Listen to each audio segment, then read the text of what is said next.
Kata Al-Hafidz Ibnu Rajab, dalam Sahih Muslim ada sebuah lafaz yang memberikan kepada kita penerangan, penjelasannya. Apa itu? Kata Rasulullah SAW, inna ahadakum la ya'malu bi amali ahlil jannah fima yabdu linnas sittina sanah. Sesungguhnya di antara kamu ada yang melakukan amalan penduduk surga sebatas yang tampak kepada manusia. Lafaz ini, kata beliau, menjelaskan kepada kita, ini orang beramal soleh, Masya Allah, tapi kan hanya Allah yang maha tahu apa yang ada di hatinya, Pak, Bu. Kita nggak tahu.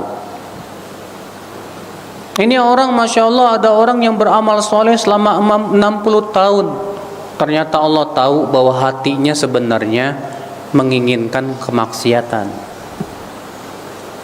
Walaupun dia banyak beramal, tapi hatinya mengidam-idamkan kapan saya ada kesempatan berbuat maksiat.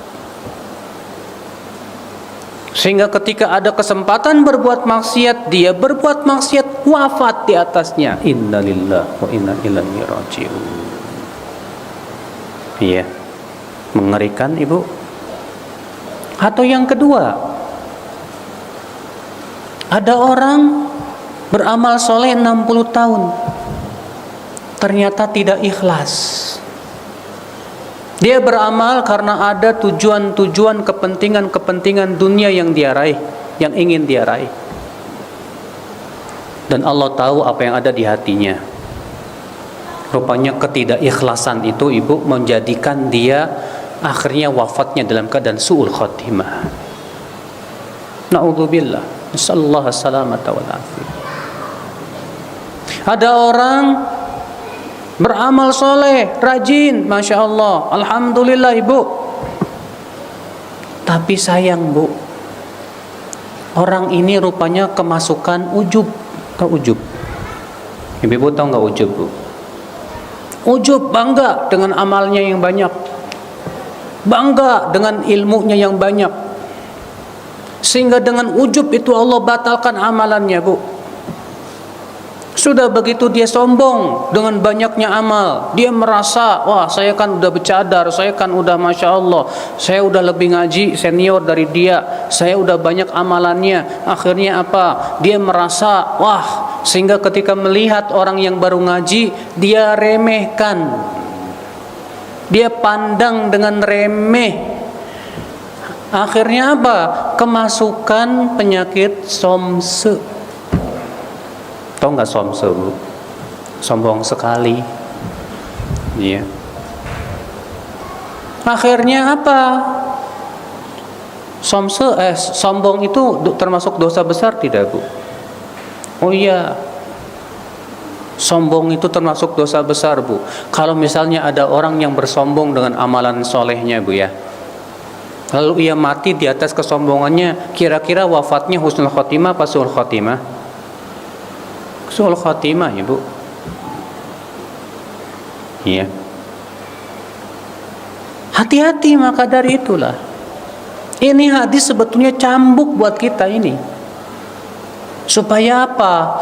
Supaya kita pertama istiqomah terus sampai akhir hayat kita. Yang kedua, supaya apa? Supaya kita jangan tertipu dengan banyaknya amal.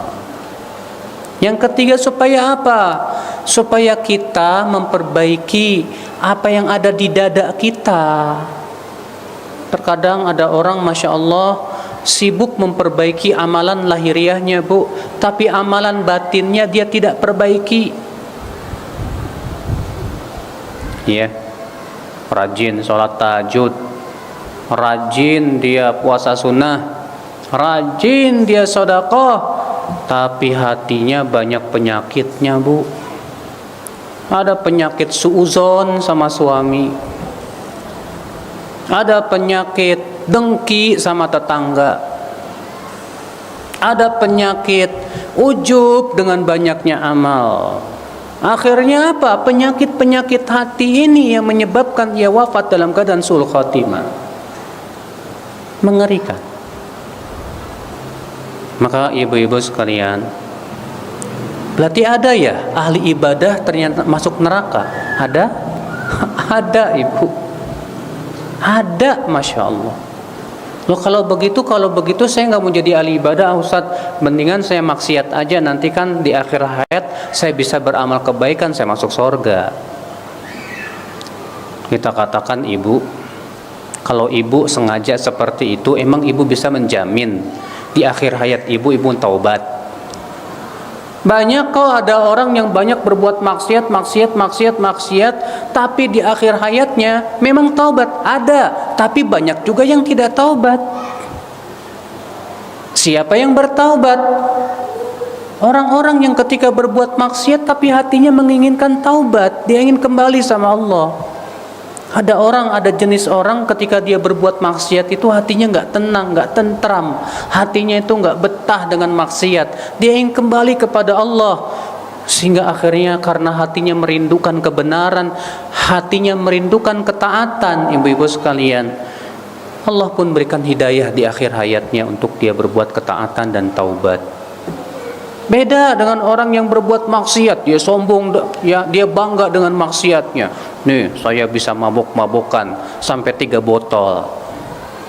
Nih, saya bisa berzina. Nih, Masya Allah, dia merasa senang dengan maksiatnya, dia merasa gembira dengan maksiatnya. Biasanya sih orang kayak gituan tuh Allah tidak memberikan hidayah dia kepada taubat, ibu. Karena yang namanya taubat itu awalnya ketika kita sudah menganggapnya buruk. Selama kita belum menganggap buruk, kita tidak akan taubat. Selama kita masih menganggap baik, kita tidak akan taubat. Tapi ketika kita sudah menganggap buruk, disitulah mulai kita akan menjauhinya, insya Allah. Ibu-ibu sekalian, jadi gimana dong Ustadz supaya kita wafat di atas kebaikan, di atas husnul khotimah? Nah ini Bu, pembicaraan yang harus kita perhatikan, Bu. Seorang mukmin itu khawatir banget kalau wafatnya su'ul khotimah. Seorang mukmin itu yang dia pikirkan bagaimana saya wafat di atas ketaatan. Itu yang dia pikirkan. Gimana dong supaya kita wafat di atas kebaikan, ibu-ibu? Supaya kita wafat di atas kebaikan, ibu, yang pertama, biasakanlah ketaatan dalam hidup kita. Dan jangan biasakan kita di atas kemaksiatan. Biasakan baca Quran, biasakan lisan kita berzikir kepada Allah, biasakan kita berucap kebaikan, biasakan dalam ketaatan demi ketaatan, harus, ya. Sebab bisa karena biasa. Kalau nggak biasa, kalau kita tidak membiasakan ketaatan, biasanya sih kita akan membiasakan kemaksiatan. Makanya kita manusia itu biasanya akan meninggal di atas kebiasaan. Biasanya begitu, kata Syekh Utsaimin. Iya. Ada orang biasa punya kebiasaan suka nyanyi, ya meninggalnya juga biasanya sambil nyanyi. Pernah lihat nggak Pak? Ada penyanyi tiba-tiba gubrak aja meninggal. Banyak. Pernah lihat nggak Pak, Ibu? Pemain sepak bola pas lagi main gubrak meninggal. Pernah lihat nggak Bu? Ada orang sedang ceramah tiba-tiba gubrak meninggal. Ya, seseorang itu meninggal di atas kebiasaannya, insya Allah. Maka yang menjadi pertanyaan kita adalah kebiasaan kita selama ini apa? Ya. Rasulullah SAW pernah bertanya kepada Bilal bin Rabah. Apa kata Rasulullah kepada Bilal? Ya Bilal, akhbirni bi arja amalin amiltu fil Islam. Hai Bilal, kabarkan kepadaku suatu amalan yang paling kamu harapkan dalam Islam, yang kamu selalu lakukan terus-menerus. Apa kata Bilal, ya Rasulullah, ma amiltu amalan arja indi fil Islam illa anni idza ahdathtu tawadda'tu indah wa sallaitu bihi ma kutiba li minha. Wahai Rasulullah, tidak ada amalan yang paling aku harapkan dalam Islam kecuali apabila aku berhadas, aku berwudu, lalu aku solat sunnah wudu sesuai yang Allah tuliskan untukku. Oh, rupanya dengan itu kamu masuk surga, hai Bilal. Masya Allah, ternyata ibu-ibu, Bilal punya kebiasaan. Kebiasaannya apa? Kalau habis berwudu, kalau berhadas, wudu, sholat. Berhadas, wudu, sholat. Luar biasa. Sekarang coba ibu-ibu masing-masing bertanya, selama ini kebiasaan ibu apa? Kebiasaan saya nonton sinetron, Ustadz. Ya Allah. Ibu mau, Bu, meninggal dalam keadaan nonton sinetron? Pas lagi nonton sinetron, mood kan gak enak, Bu. Kebiasaan ibu apa? Kalau saya kebiasaannya, Ustadz, ngerumpi, ngomongin orang, Ustadz. Asyik banget deh kalau ngomongin orang, apalagi kalau ngomongin ustadz. Aduh ibu, itu ghibah, dosanya besar. Gimana kalau ibu lagi ngerumpi tiba-tiba meninggal, plok? Berarti ibu meninggal di atas su'ul khatimah. La haula wala quwata illa billah. Ya. Apa ibu, kebiasaan ibu apa sih, Bu? Selama ini sehari-hari kita apa sih? Alhamdulillah Ustadz, lisan saya selalu zikir, subhanallah, alhamdulillah, la ilaha illallah, Allahu akbar, masya Allah. Itu kebiasaan yang agung, yang sangat mulia sekali. Alhamdulillah Ustadz, saya punya kebiasaan, saya selalu bersedekah setiap hari. Masya Allah, alhamdulillah. Alhamdulillah Ustadz, saya punya kebiasaan selalu berusaha ya di atas kesucian seperti Bilal, dan saya sholat sunnah wudu setelahnya. Luar biasa, masya Allah, alhamdulillah. Coba ibu, ya, kalau kita ingin wafat di atas husnul khatimah, berarti kita harus membiasakan kebaikan. Sekarang ini ibu, zaman media yang sangat canggih. Banyak di antara kita kebiasaannya nge-HP. Mending nge-HP-nya bagus, ngikutin grup-grup kajian, masya Allah. Ini mah enggak, ngikutin berita-berita, udah gitu bro, beritanya hoak lagi. Ini kan banyak kan di zaman sekarang berita-berita hoak, Pak. Tahu nggak hoak? Hoak tuh ya dusta, bohong, begitu isinya. Iya. Asyik dengan ngikutin berita. Wah, lagi viral nih berita ini, lagi viral berita ini, ngikutin berita ini. Ya Allah, ya Rabbi, akhirnya nggak ada waktu buat mengaji, buat baca Quran, buat mentadaburi Quran, untuk mempelajari hadis Nabi Sallallahu Alaihi Wasallam. Akhirnya kita menjadi mangsa-mangsa apa? Berita-berita itu, ibu. Akhirnya apa? Perasaan kita pun dipermainkan oleh berita itu, ibu. Emosi kita pun dipermainkan oleh berita tersebut, ibu-ibu sekalian. Berita ini sangat bahaya kalau kita tidak berhati-hati. Ternyata kebiasaan kita tiap hari begitu. Kerjaannya cuma ngikutin berita sana sini.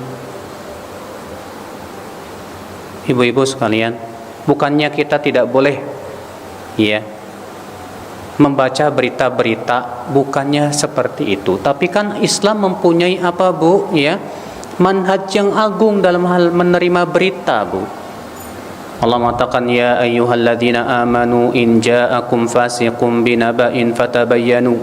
Hai orang-orang yang beriman, apabila datang orang fasik membawa berita, fatabayyanu, maka Periksa dulu dengan teliti. Periksa dulu dengan teliti. Antusibu qauman bijahalah, supaya kamu tidak menuduh suatu kaum dengan kebodohan.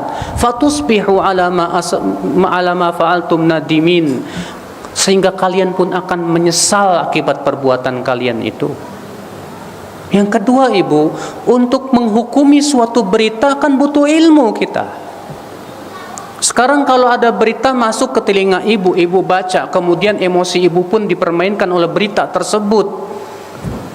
Bagaimana coba ibu menghukumi? Kalau ibu tidak punya ilmunya, yang berbicara emosi, Bu. Yang berbicara pendapat, Bu. Sementara untuk menyelesaikan problematika ataupun untuk menghukumi suatu berita harus dengan ilmu. Ilmunya ada dalam Al-Quran dan hadis, tapi masalahnya kita tidak mau belajar Al-Quran dan hadis, tidak mau membiasakan belajar Quran dan hadis. Bagaimana kita akan bisa menghukuminya, Ibu? Oleh karena itulah ibu-ibu sekalian, ya, coba deh kita lihat kebiasaan kita apa sih selama ini. Jangan sampai kebiasaan kita hal-hal yang ternyata ya sesuatu yang sangat negatif. Jangan sampai kebiasaan kita ternyata sesuatu yang tidak ada manfaatnya. Tapi jadikan kebiasaan kita, Ibu, di atas kebaikan-kebaikan. Jempol kita terbiasa mengetik hadis, mengetik Al-Quran, kita share ke teman-teman, mengkaji ilmu, Masya Allah. Bukan men-share provokasi. Kadang kan banyak sekali provokator-provokator di media massa itu, Bu. Ya, kita terkadang provokatornya pinter. Dia tahu bahwa yang namanya manusia itu sangat lemah di depan emosi. Kalau orang emosinya itu terpancing, biasanya sih jempolnya langsung share kemana-mana. Itu sudah menjadi adat dan sifat manusia, biasanya begitu. Tapi kalau kita tidak biasa seperti itu dan kita hati-hati, Masya Allah, Alhamdulillah. Nah ini ibu-ibu, ya, supaya kita wafat dalam keadaan husnul khotimah, yang pertama apa, Bu? Yaitu kita harus punya kebiasaan yang baik. Biasakan ketaatan, biasakan baca Quran, biasakan baca kitab-kitab yang bermanfaat, biasakan lisan kita berzikir subhanallah, alhamdulillah, la ilaha illallah, Allahu akbar. Biasakan kita bersedekah kepada fakir miskin dan orang-orang susah. Iya. Ini yang pertama. Yang kedua, supaya kita wafat di atas husnul khotimah. Apa yang kedua, ibu-ibu sekalian? Yaitu jangan sampai tertipu dengan banyaknya amal. Jangan tertipu dengan banyaknya amal, Ibu. Karena tertipu dengan banyaknya amal ini awal musibah. Iya. Karena ibu puasa Senin Kamis rajin, sholat tahajud rajin, sedekah rajin. Akhirnya apa? Ibu merasa amalan salah saya sudah banyak kok, nggak apa-apa sekali-kali maksiat. Insya Allah dengan banyaknya amalan saya ini bisa ngimbangin maksiat ini kok. Pas maksiat meninggal, la ilaha illallah. Ini namanya tertipu. Dia merasa karena sudah banyak amal solehnya, nggak apa-apalah sekali-kali saya berbuat maksiat. La haula wala quwata illa billah. Jangan sampai ada pemikiran seperti itu di hati kita, ibu-ibu sekalian. Jangan sampai. Makanya ibu, macam-macam tertipu dengan amal itu banyak. Yang pertama tadi, ya, ada orang banyak beramal soleh, Bu. Gara-gara banyak beramal soleh, dia malah meremehkan maksiat. Sehingga dia meremehkan maksiat, akibatnya apa? Akibatnya ia akan jatuh kepada maksiat itu. Coba dengarin, Bu, hadis yang diriwayatkan Imam Ahmad dalam musnadnya, Bu. Rasulullah SAW bersabda, qila li Rasulillah, dilaporkan kepada Rasulullah, inna fulanah tusalli bil lail wa tasumu bin nahar wa tatasaddaq bi asya' katsirah. Wahai Rasulullah, ada seorang wanita yang sholat malamnya rajin, puasa sunnahnya rajin, dan banyak sedekahnya wahai Rasulullah. Tapi sayang hai Rasulullah, lisannya itu suka menyakiti tetangganya hai Rasulullah. Bagaimana status wanita ini hai Rasulullah? Apa kata Rasulullah, Bu? La khaira fiha, tidak ada kebaikannya wanita itu. Hiya min ahlin nar, ia termasuk penduduk api neraka, kata Rasulullah. Subhanallah. Hanya gara-gara dia banyak apa, Bu? Tahajud. Dia banyak apa, Bu? Sedekah. Dia banyak apa, Bu? Puasa sunnah. Gara-gara itu dia menganggap remeh maksiat. Ternyata lisannya tajam sama tetangga. Ternyata lisannya tajam sama manusia lain. Suka nyakitin hati tetangga. La ilaha illallah. Kata Rasulullah apa? Dia termasuk penduduk api neraka. Bayangkan, Ibu. Jangan sampai seperti itu. Nah, ini ketertipuan yang pertama, Bu. Tertipu dengan amal, akibatnya menyebabkan kita menganggap remeh apa? Maksiat. Ini tertipu, wallah. Yang kedua, tertipu. Ya, fenomena ketertipuan itu apa? Yang kedua, ada orang dengan banyaknya amal membuat dia sombong. Sebagaimana sudah saya sebutkan tadi. Tertipu dengan amalnya. Karena ia merasa dia selalu, yang namanya setan, Bu, ya. Terkadang setan tuh suka bisik-bisikin di hati kita. Dengan cara apa, Bu? Dengan cara mengingat-ingat kebaikan kita, Bu. Kamu itu sudah banyak berbuat baik loh. Puasa kamu banyak banget. Ilmu kamu seabrek-abrek. Kamu kan sudah hafal Quran banyak, hafal hadis, hafal ilmu. Kamu itu lebih baik dari dia. Masya Allah. Maka ibu merasa diri ibu lebih baik dari orang-orang. Dan ibu pun menganggap remeh orang tersebut, Ibu. Masya Allah. Ibu tahu nggak, Bu? Siapa yang pertama kali berkata, aku lebih baik dari dia? Hah? Siapa yang pertama kali berkata itu, Bu? Iblis. Iblis berkata begini, ana khairum min. Aku lebih baik dari Adam, ya Allah. Berarti ibu kalau punya perasaan saya lebih baik dari dia, dia enggak tahajud, saya tahajud, saya lebih baik dong dari dia. Ya betul, dari satu sisi sholatnya betul, sholat tahajud lebih baik daripada orang yang enggak tahajud. Tapi dari mana ibu yakin tahu bahwasanya dia lebih dicintai, kita lebih dicintai dari Allah? Ya, sebagian ulama mengatakan orang yang tidak tahajud kemudian bangun dalam keadaan menyesal kenapa enggak tahajud, lebih baik daripada orang yang tahajud tapi kemudian ia sombong dengan tahajudnya. Kenapa? Orang yang sombong dengan tahajudnya, Allah tidak berikan nilai apa-apa kepadanya. Karena bersombong dengan amalan soleh itu bisa membatalkan amalan dia. Ngeri kan, Bu? Makanya ibu, ini jenis ketertipuan nomor 2 nih. Tertipu dengan banyak amal sehingga menyebabkan kita sombong dan ujub dan menganggap remeh orang lain. Ya. Jangan kita merasa, dan jangan sekali-kali meremehkan seorang muslim pun, Bu. Al Hasan Al Basri, Ibu, ketika ditanya tentang tawadu itu apa sih? Kata Al Hasan Al Basri, tawadu itu ketika kamu keluar rumah lalu bertemu dengan saudaramu sesama muslim, kamu merasa saudaramu lebih baik dari dirimu. Itu tawadu. Masya Allah. Ketika kita melihat teman kita lihat, Masya Allah, si fulan ini pasti lebih baik dariku. Mungkin dia lebih baik dariku. Mungkin dia lebih ikhlas dari saya. Mungkin dia punya amalan yang saya tidak ketahui. Mungkin hatinya lebih takut kepada Allah dari saya. Mungkin cintanya lebih kuat kepada Allah dari saya tidak tahu. Mungkin dia lebih baik dari saya. Masya Allah, kalau kita punya perasaan seperti itu, berarti luar biasa kita tidak tertipu dengan amalan kita, Bu.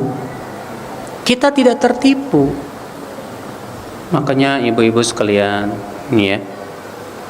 Nah ini ibu, agar kita wafatnya di atas husnul khotimah.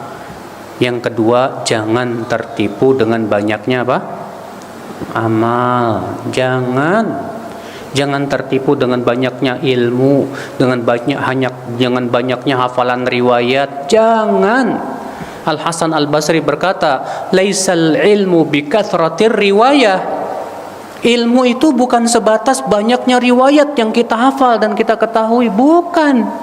Walakinal ilm, tapi hakikat ilmu itu, kata Al Hasan Al Basri apa? Al khasyah, yaitu yang menimbulkan rasa takut kepada Allah Subhanahu wa taala. Itu hakikat ilmu, ibu.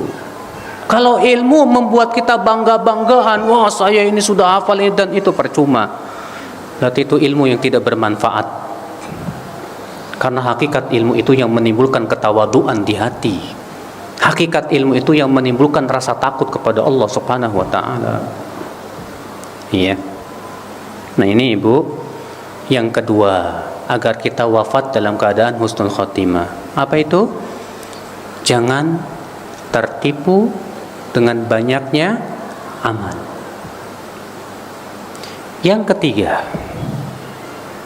agar kita wafat dalam keadaan husnul khotimah, ibu-ibu, yaitu selalu mengingat dosa untuk kita sesali dan taubati. Jadilah kita menjadi orang yang pandai melihat dosa-dosa sendiri, bu. Jangan pandai melihat dosa orang lain, tapi tidak pandai melihat dosa kita. Salah besar, ibu. Ibu kalau melihat kesalahan orang, kalau melihat dosa orang, pinter. Mungkin kalau ibu ditanya, apa kesalahan si A? Oh, kesalahannya ini. Apa kesalahan si B? Oh, kesalahan si B ini. Apa kesalahan si C? Oh, begini. Apa kesalahan kamu? Kayaknya nggak ada. Masya Allah. Kalau kita sudah merasa tidak punya kesalahan, itu musibah besar loh, bu. Wallah. Tapi kalau kita merasa saya banyak salah, banyak dosa saya, ya Allah, ya Rabbi. Lalu kita pun selalu ingat dosa, membuat kita taubat, menyesal kepada Allah. Kita pasti menjadi hamba yang bertaubat dan tawadhu di hadapan manusia. Dan kita akan terus bertaubat, sehingga kita memperbaharui terus taubat kita. Iya, betul. Kenapa? Karena kita selalu ingat dosa kita, selalu ingat kesalahan kita. Tapi kalau kita ingat selalu dosa orang, apa yang terjadi, bu? Yang terjadi kita seringkali jatuh kepada ghibah. Yang terjadi seringkali kita merasa diri kita lebih baik dari dia. Yang terjadi seringkali akhirnya kita menjadi orang-orang yang apa, bu? Iya, yang terkena penyakit ujub dan sombong. Betul, ibu. Makanya jadilah, ibu, kita lebih pandai melihat dosa kita dan kesalahan kita serta kekurangan kita daripada melihat dosa atau kekurangan orang lain. Iya. Saya yakin kalau ibu-ibu mencari kesalahan saya dan kekurangan saya, pasti ibu akan dapatkan. Pasti itu, bu. Kenapa? Karena saya manusia, bukan malaikat. Dan manusia itu tempat kesalahan, iya nggak, bu? Iya. Sekarang kalau ibu melihat suami selalu kurang. Suami ini kok, saya ini kok begini, nggak pernah melihat kelebihannya. Ibu ingat, kalau ibu pandai melihat kekurangan suami pun bisa melihat kekurangan ibu loh. Iya. Maka jangan fokus kita melihat kekurangan orang lain. Apalagi ibu sama suami, fokuskan melihat kelebihan dia, supaya ibu tetap mencintai suami dan berbakti sama suami itu, bu. Tapi kalau ibu sibuk dengan memikirkan kesalahan dia, kekurangan dia, lama-lama cinta ibu akan berkurang. Ya. Akibatnya apa? Kalau cinta berkurang, akhirnya ibu tidak mau lagi taat sama suami, nggak mau lagi berbakti sama suami. Kenapa? Karena ibu sibuk memikirkan kesalahan dia, kekurangan dia. Akhirnya ibu ingin mencari laki-laki yang lebih sempurna dari dia. Akhirnya apa? Selingkuhlah. Ya. La haula wala quwata illa billah. Nah, ibu-ibu sekalian, ya. Jadi ini yang ketiga, ibu, supaya kita wafatnya husnul khotimah. Yang ketiga apa, bu? Selalu mengingat akan dosa-dosa kita sendiri. Untuk tujuannya apa? Untuk kita taubati dan sesali. Segera kita taubat, istighfar, minta ampun kepada Allah Subhanahu wa taala, agar Allah nanti pada hari kiamat memaafkan kita juga, ibu-ibu sekalian. Ya. Yang ketiga, supaya kita wafat di atas husnul khatimah itu apa? Yang ketiga, bu, ya. Yang keempat, Masya Allah, rupanya ibu-ibu mengikuti. Yang keempat, ibu, banyak-banyak berdoa supaya hati kita ditetapkan dan dikuatkan di atas agama Allah, di atas keimanan. Rasulullah SAW berdoa, Ya muqallibal qulub, tsabbit qalbi ala dinik.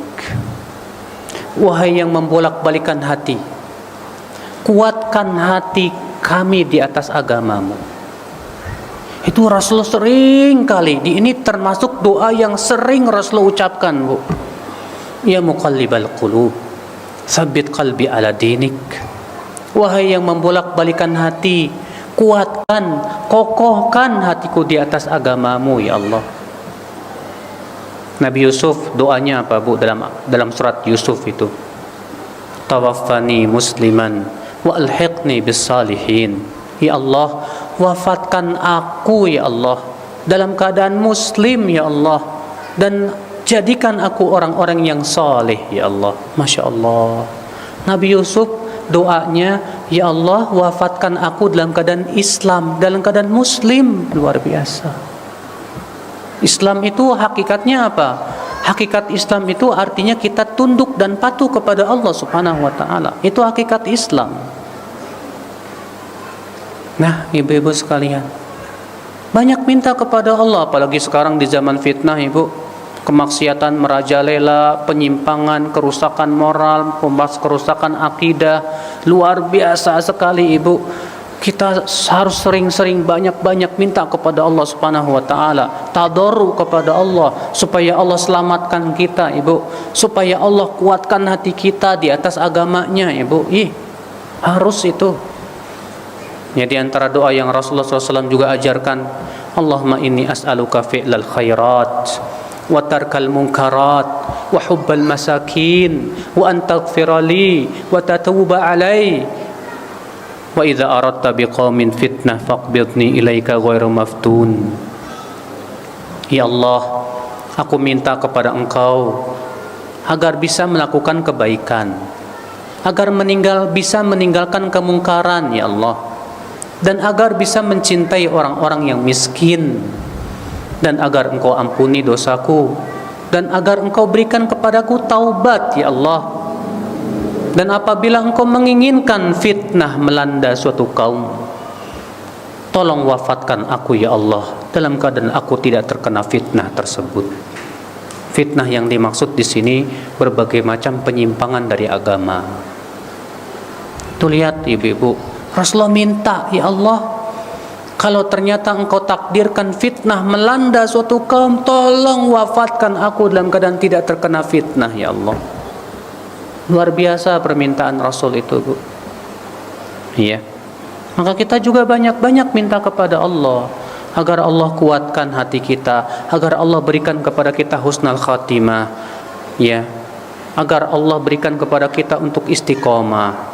Nah, itu ibu-ibu, ya. Itu yang keempat. Ya. Yang keempat apa yang kelima? Yang keempat. Apa itu yang keempat? Banyak-banyak berdoa. Yang kelima, agar kita wafat dalam keadaan husnul khatimah, yaitu memiliki teman-teman yang soleh. teman akrab kita ternyata teman yang soleh. Karena Rasulullah SAW bersabda, Ibu, almar'u ala dini khalili. Seseorang itu di atas agama temannya. Tuh lihat, seseorang itu di atas agama siapa? Temannya. Falyanzur ahadukum ila man yukhalil. Hendaklah dia melihat dengan siapa dia berteman akrab. Rasulullah mengatakan almar'u ala dini khalili. Khalil itu bukan teman biasa, Bu. Khalil itu adalah teman akrab yang kita curhat sama dia. Ya. Maka kata Rasulullah, seseorang itu di atas agama teman akrabnya. Kalau ternyata kita teman akrabnya germo, itu menunjukkan agama kita ya seperti itu. Kalau kita teman akrabnya pencuri, ya agama kita lah seperti itu juga. Biasanya yang namanya burung akan berkumpul dengan yang sejenis, ya kan, Pak? Burung bangau dengan burung bangau, burung pipit dengan burung pipit. Lah kalau ibu merasa dirinya soleh tapi kok teman-teman akrabnya orang-orang bejat semua, gak mungkin, Ibu. Orang soleh pasti akan berkumpul dengan orang soleh lagi. Maka Ibu, agar Ibu wafat dalam keadaan husnul khatimah, penting sekali teman-teman akrab Ibu yang senantiasa setiap hari mungkin bertemu dengan mereka, berkumpul, dan Ibu cintai ia karena Allah, adalah ternyata orang-orang yang saleh, yang salihah, Masya Allah. Iya, ibu-ibu tahu nggak, Bu? Pamannya Rasulullah SAW namanya Abu Talib. Abu Talib nih, Bu, wafat dalam keadaan su'ul khatimah loh, Bu. Gara-gara apa, Bu? Gara-gara teman. Abu Talib ketika sakaratul maut didatangi oleh Rasulullah SAW. Kemudian Rasulullah bersabda kepada pamannya, hai paman, ucapkan la ilaha illallah. Dengan ucapan itu aku akan bela kamu di sisi Allah, hai paman. Ternyata Abu Jahal berada di samping Abu Talib berkata, hai Abu Talib, apakah kamu tidak menyukai agama bapakmu Abdul Muttalib? Sementara Rasulullah mengulangi lagi, hai paman, ucapkan la ilaha illallah. Abu Jahal mengulangi lagi, apakah kamu tidak menyukai agama bapakmu Abdul Muttalib? Akhirnya Abu Talib memutuskan untuk wafat di atas agama bapaknya dan tidak mau mengucapkan la ilaha illallah. Gara-gara teman, Ibu, akhirnya dia pun masuk neraka. Penting makanya, Bu, ya. Coba kita berteman dengan siapa itu penting sekali, ibu-ibu sekalian, ya. Kemudian yang terakhir agar kita wafat dalam keadaan husnul khatimah, yang keberapa? Yang keenam dan yang terakhir, ya, yaitu meninggalkan dosa. Tinggalkan dosa deh. Jangan menganggap remeh dosa.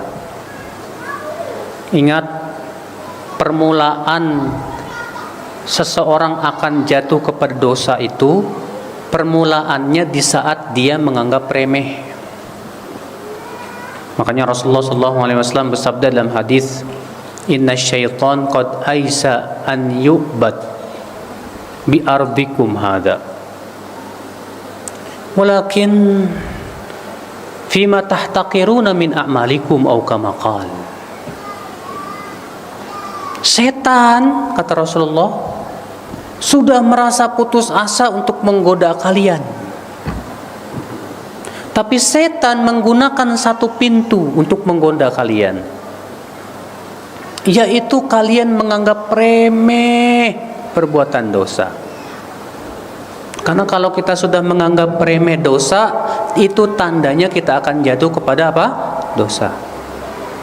Kalau kita sudah menganggap remeh ketaatan, itu tandanya kita akan meninggalkan ketaatan, Ibu. Iya. Maka dari itu jangan remehkan dosa, tinggalkan dosa semaksimal mungkin. Setiap kita kali jatuh kepada dosa, segera taubat kepada Allah, segera minta ampun kepada Allah. Jangan remehkan dosa. Ingat, kata Rasulullah SAW, seorang mukmin melihat dosanya yang kecil bagaikan apa? Gunung yang akan menimpa dirinya. Sedangkan orang munafik melihat dosanya yang besar seperti lalat yang lewat di depan hidungnya. Orang munafik itu, Bu, selalu menganggap dosa saya nggak banyak kok. Sementara orang mukmin, Bu, dia selalu takut dengan dosa-dosanya yang dia lakukan, sekecil apapun juga. Makanya ibu-ibu sekalian, ya, selalu berusahalah semaksimal mungkin bagaimana kita selalu jauh dari dosa. Ya. Allahu a'lam. Nah, ini ibu-ibu, agar kita menjadi ahli ibadah tapi tidak masuk neraka. Yaitu dengan cara istiqomah, wafat di atas husnul khatimah. Semoga kita semuanya diwafatkan dalam keadaan apa? Husnul khatimah. Amin ya rabbal alamin.